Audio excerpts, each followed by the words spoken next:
Facts on Mercury.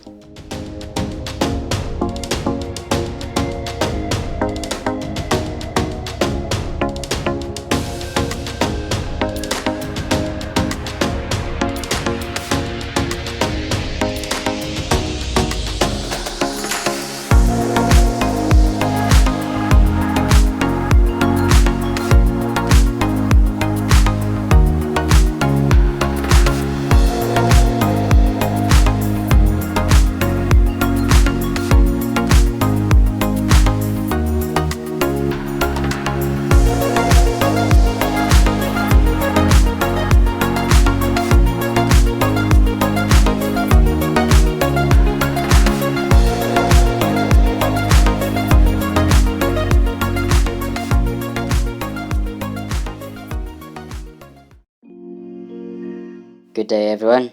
So we're going to start with looking at the eccentricity of the ellipse of Mercury, or Mercury's orbit. So we're going to start by analyzing the diagram that we see in front of us. So we have that oval shaped path of Mercury's orbit, which we can see here, and we call it the ellipse. Basically the line drawn by Mercury as it is going around an object, which is the sun in this case, which we call the orbit. So we have the aphelion, which you are very familiar with, as well as the perihelion, and we also call the aphelion the apsis, and then the perihelion is also called the periapsis. From now onwards, I want us to focus on the shape of that orbit, or the ellipse of Mercury, because I want to analyze something to do with the eccentricity. The eccentricity has to do with how much of deviation has taken place from a circular orbit, a perfect circle, into creating that oval shape. Like, to what degree has it become an oval shape? Okay, so what you're seeing in front of you, that's basically Mercury's orbit when the eccentricity is equal to 0. So we're saying that we don't have an oval shape of the orbit, it's a perfect circle.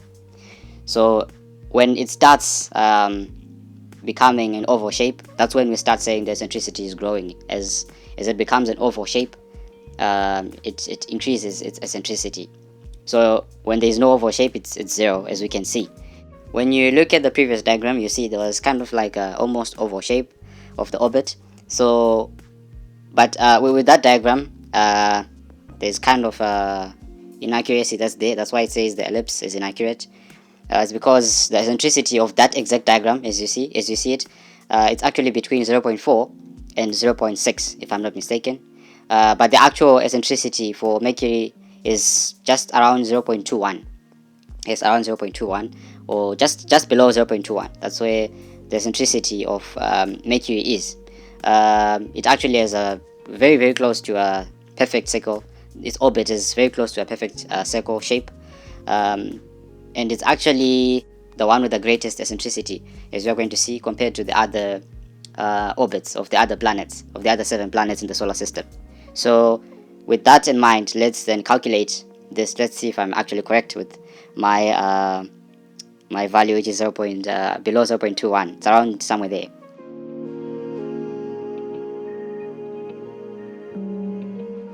So before we look at the calculations, let's first read that note, which says eccentricity is a measure of the extent or degree of deviation of a body's orbit from its circularity, or from a circular shape, or the degree of losing its shape of a perfect circle, thus creating an ellipse, as we saw in the first diagram that we looked at. The eccentricity increases with an increase in the oval shape of an orbit. So as it becomes more of an oval shape from a circular shape, the eccentricity will be increasing. When eccentricity is equal to 0, the orbit will be a perfect circle, as we saw in the second diagram that we looked at. So let us look at the formula we're going to be using. It's epsilon is equal to 1 minus 2 over that fraction. The mu, I think we already know from our previous videos, the mu in our videos is representing the aphelion, over theta, which is the perihelion, according to our usual calculations, our usual notations. If you look at the colors, you just compare with or look at the first diagram that you looked at, that oval shape, the ellipse. Yes, just look at the aphelion and the perihelion, the colors that are there, and that will tell you which values go where. And then we look at the calculations. So our eccentricity, represented by epsilon there, is therefore equal to 1 minus 2, which is the numerator, over the denominator, which is that fraction of the aphelion over the perihelion, which is 0.466697, which is the aphelion, and then 0.307499, which is the perihelion. We're going to see those values later. That fraction plus 1 will give us the denominator. So it's that 2 over that fraction plus 1. Then we subtract it from 1, and then we get that value of the eccentricity, which is approximately equal to 0.206. And the 0.21 that I was talking about comes when you round that off to maybe 2 decimal places or 2 significant figures. That's when it becomes 0.21. So I wasn't really wrong, but it's safe to just put it into 3 significant figures, as you see.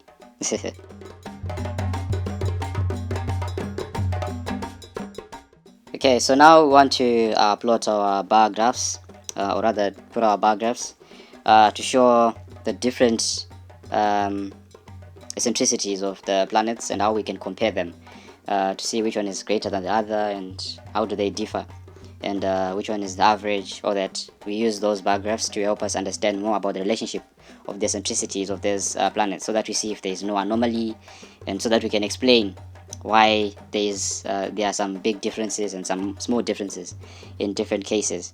So we're going to have the y-axis, which is eccentricity, with those numbers that are increasing as we go from 0 to 0.24.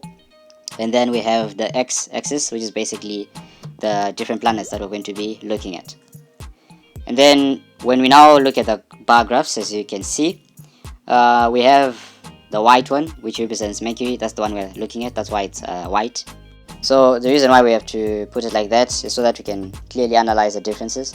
So as you can see, it's 0.206 at the top there. That's where it ends. Probably not very accurate, but yeah, somewhere there between those two values. So there's a very big gap between the eccentricity of Mars and the eccentricity of Mercury. Yeah, we then use laws like Newton's law of universal gravitation and Kepler's laws, and just to try and understand why there's a difference between Mercury and Venus.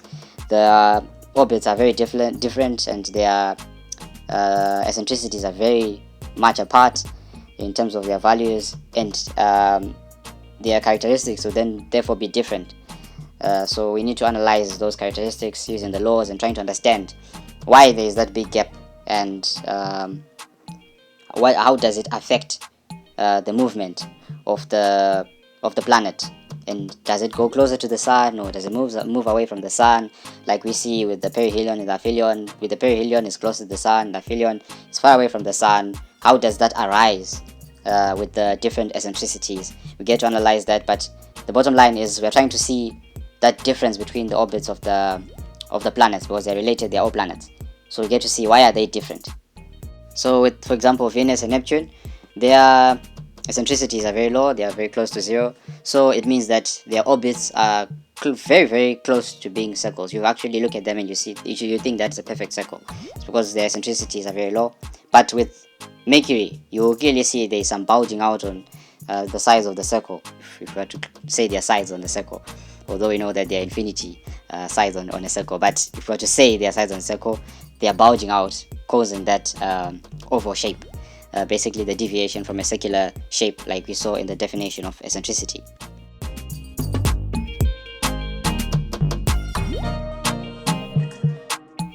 Okay, so now we move on to Kepler's third law, and just a brief background. Mr. J. Kepler was a scientist who kind of corrected the notion that was there on how planets were stationed and how they used to move. And there was this notion that, like we saw with eccentricity, we have oval-shaped orbits, but in the past people thought they were just circles, perfect circles, and planets were just orbit in circles. But we see that there's actually what we call a perihelion and an aphelion, an abscess or a periapsis, and the orbits vary in terms of eccentricity. He is the one who managed to break that idea and make it more understandable and make it clearer that that's not how the planets are moving. So he brought that understanding, and we saw with the one thing, maybe with the eccentricity, that formula that you saw is actually derived from one which says the aphelion minus the perihelion is over the aphelion plus the perihelion. So it's basically the difference between the aphelion and the perihelion over the sum of the aphelion and the perihelion. That was one of his discoveries. And then now we look at the Kepler's third law, which states the squares of the orbital periods of the planets are directly proportional to the cubes of the semi-major axis of their orbits. The expressions for Mercury's orbital period and Mercury's semi-major axis are, so as you can see, the expressions are there. Basically, the other expression that he created from his discoveries was t squared over r cubed. That's the one that is stated in the law. But that one is equal to 4 pi squared over gm, g being the capital letter G being the gravitational constant, and then the m is the mass of the planet, or mass of the larger mass, depending on the scenario that you're dealing with when calculating. So we then get those two expressions for the period and the semi-major axis. So now we're going to be working on the semi-major axis. So if you don't know how we got the z is equal to the cube root of t squared multiplied by gm over 4 pi squared, you can check out the video on the dwarf planets make. We explained that, so you can just check out that video. I clearly explained the process of deriving those expressions, the period and the semi-major axis. So now we're going to look at the semi-major axis. The semi-major axis is half of the longest diameter of an ellipse, and a semi-minor axis is half the shortest diameter of an ellipse. If you want to see how we calculate the semi-minor axis, you can watch the Pluto video. We calculated the semi-minor axis there, but we're mainly concerned about the semi-major axis in most of our calculations. Like we saw with the eccentricity, we used the mu and the theta, which is there, as you can see on that diagram. We didn't put the values for the aphelion and the perihelion, but we'll see them later on. So that z, according to our calculation, is equal to the cube root of the period t squared, and the t is the time in seconds according to our SI units, the standard international.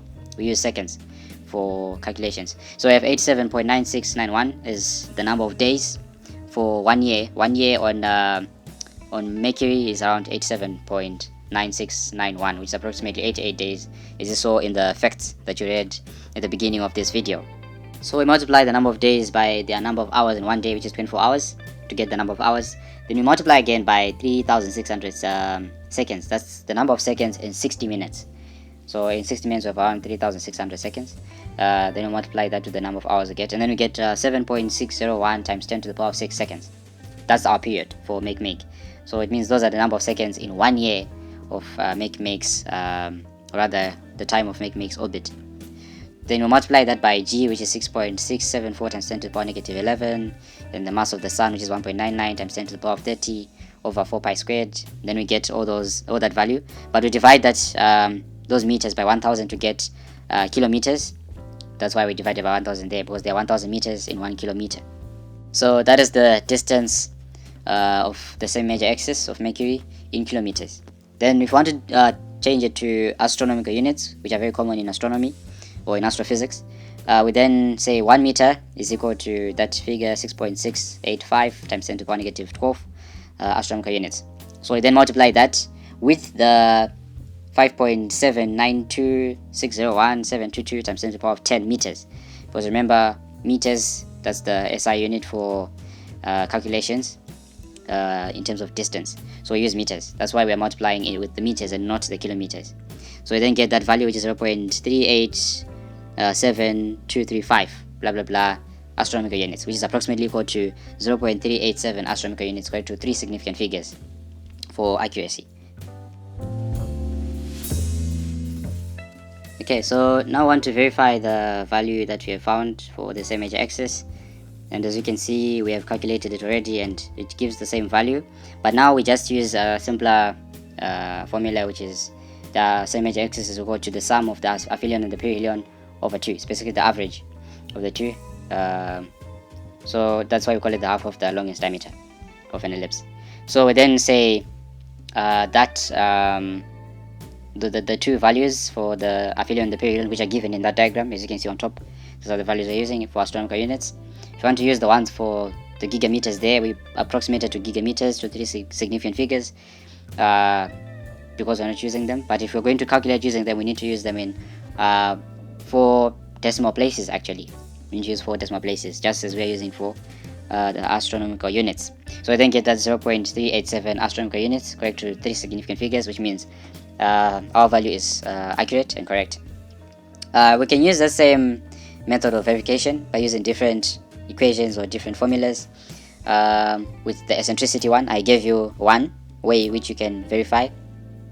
I'll just repeat for those who have forgotten. So it's basically the difference between the aphelion and the perihelion divided by the sum of the aphelion and the perihelion. You then get the eccentricity. So you can use that method to verify the value of the eccentricity that we found earlier on. Otherwise, we're now done with the same major axis. Let's move on to the surface gravity. If you remember from the make video, that's if you bothered to watch, but from that video we covered that diagram that you see at the top there, where we have that green line which represents the distance between the center where the mass is concentrated, or the mass of Mercury is concentrated at the center there, which is that blue dot. But the blue dot, it's not on the surface of Mercury. I think that's where people might get lost. That blue dot, we just couldn't show the inside of Mercury, but it's supposed to be the center that we mean is right inside in the core of Mercury, just inside the sphere, the center of the sphere inside. That's what that blue dot represents. And that green line is from the surface going straight to the center inside the core. I think I needed to highlight that, lest people got to think that it's on the surface. It's not on the surface. So we have the yellow dot there at the edge there, that's the dot on the surface. So the green line joins those two dots, but with the green line is going inside towards the center of the core where the blue dot is. So earlier on I mentioned the Newton's law of universal gravitation, and that is the law that is written at the bottom of that, or below the diagram, which says, according to Newton's law of universal gravitation, every particle attracts every other particle in the universe with a force that is directly proportional to the product of the masses and inversely proportional to the square of the distance between them. So the particles that are attracting each other in this case are the blue dot, which is the mass of or rather the mass of Mercury, and the yellow dot, which is its own point mass, basically on the surface. So those are the ones that are attracting in our case. So now we're going to use, there is a formula for that which we can use, and we're going to try and play around with it so that we can find the gravity. That formula is based on this law. So in that formula we have G, which is the gravitational constant, M is the larger mass in our case, which is the mass of Mercury, represented by that blue particle or the blue point mass at the center of Mercury. And then we have the small m, which is the mass of the object on Mercury's surface, that yellow particle on Mercury's surface.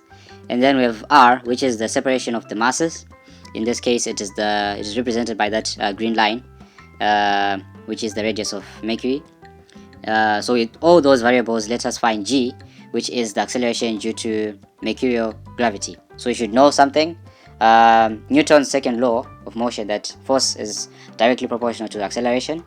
So because we have force in our equation, as you're going to see, it means that it's directly proportional to the acceleration due to gravity on the Mercury, and therefore we can use F is equal to mg, or commonly known as F is equal to ma, according to the second law of Newton's laws of motion. Now as you can see, we have said F is equal to capital letter G multiplied by capital letter M multiplied by small letter m over r squared is equal to mg. Remember Newton's second law of motion, that's why we put that equal to mg. So if we play around and make G the subject of formula, the G will be equal to the capital letter G, which is the gravitational constant, multiplied by the larger mass, which is the mass of the blue dot, which is the mass of Mercury, over r squared. R is the separation of the masses squared. Then we have that calculation with all of those values, those large values that you can see. I hope you can understand how they are arranged. And then we get our acceleration due to gravity, or our surface gravity, as 3.7015, and that would be approximately equal to 3.70 meters per second squared. So that's the unit for gravity, or acceleration due to gravity, meters per second squared, to 3 significant figures. So that's significantly less, way less than the gravity on Earth, because the gravity on Earth is 9.81 meters per second squared. So it means Earth can pull things to itself more than Mercury, as you're going to see later on with the atmosphere in the following slides. So if you didn't understand something concerning this surface gravity and the idea of those two particles, I would suggest you watch the make video. There I try to explain things a lot clearer, so hopefully when you watch that one you get a better understanding. But that's basically how we calculate these things, these values, and from the eccentricity to the gravity. I think you've already seen how these values are closely related. They are related because of the same major axis. That's the main value I've been saying all this time. But basically, thanks to one scientist, Mr. Kepler, who made things a lot clearer and put things into the correct perspective. So the calculation segment is done, and thank you for your attention. Enjoy the rest of the video as you get to know more about planet Mercury, the smallest planet now in the solar system after Pluto was demoted. It was demoted, and planet Mercury is now the smallest. So enjoy the rest of the video. Cheers. Till we meet next time. More on Mercury.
Rauda ya Mercury.